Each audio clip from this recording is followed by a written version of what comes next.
안녕하세요. 효성동 초등학교 학생 여러분, 선생님은 조지영 선생님입니다. 8.25 강폭절을 맞이해서 의미를 생각해보고 특별히 위안부 할머니들을 위로하고 아직도 해결되지 않은 위안부 문제를 생각해보는 시간을 갖겠습니다. 일본군 위안부의 정의입니다.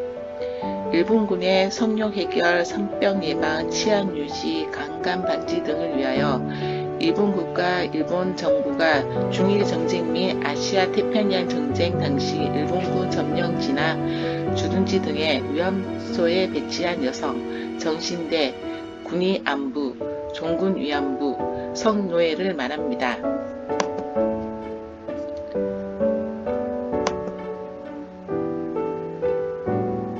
위안부로 끌려간 사람들. 일본군 위안부 한국인 피해자가 240명, 북한 피해자가 218명, 남북 합계 458명이 알려져 있습니다. 이는 조선인 피해자가 전체 수가 아닙니다. 위안부 문제가 사회적으로 논의된 이후 남부 전쟁이나 민간단체가 파악한 생존자의 수로 전체 피해자의 극히 일부입니다. 일본이 위학자는 2만, 중국인 연구자는 40만 전후로 보는 오차 범위가 큽니다.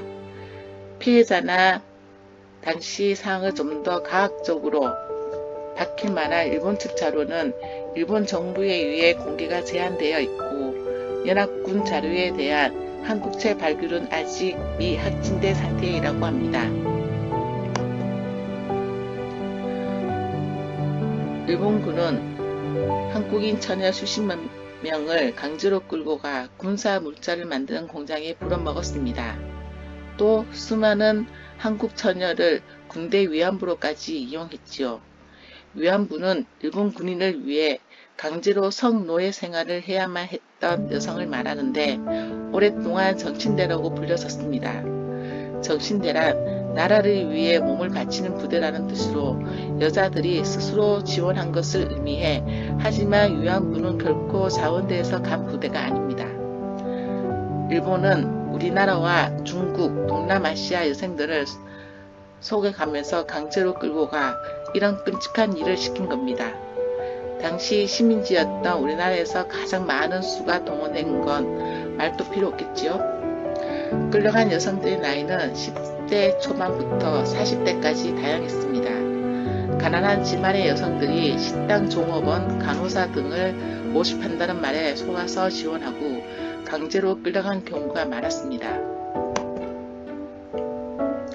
일본이 전쟁에서 지자 일본군은 위안부를 숨기기 위해 위안부들한테 모아서 죽이기까지 했습니다. 살아남은 여성들은 포로 수용소에 있다가 돌아오거나 개별적으로 힘겹게 돌아오기도 했습니다.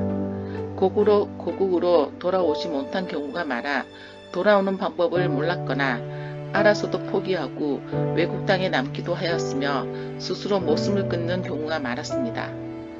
가족 앞에도 떳떳이 나서기 어려웠던 이들은 가족과 이웃을 피해 숨어 지내는 고통을 겪어야만 했지만 일본 정부는 1990년까지 위안소는 일본군이 한 일이 아니라며 위안부는 지원해서 온 삶이라고 말하고 있습니다.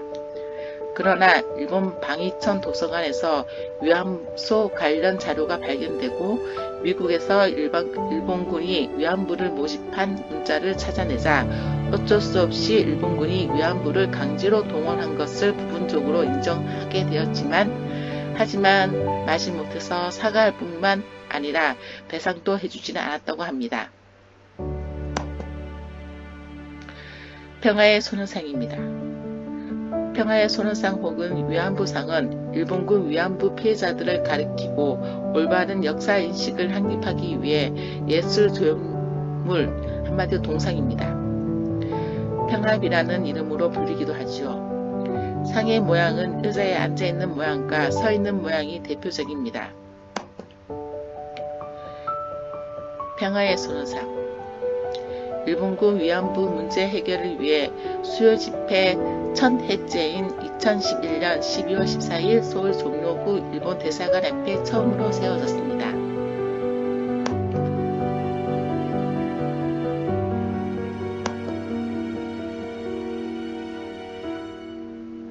정의의 기억연대 1990년 11월 발족한 한국정신대문제대책협의회가 2015년 설립된 일본군 성노예 문제 해결을 위한 정의기억재단인 2018년 7월 18일 통합해 출범한 시민단체입니다.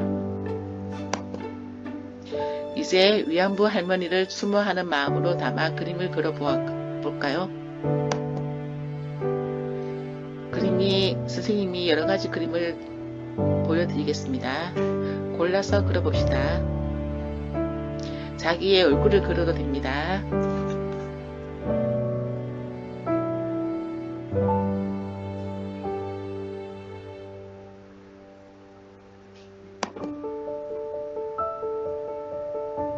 골랐나요? 자, 선생님이랑 그림을 한번 같이 그려봅시다.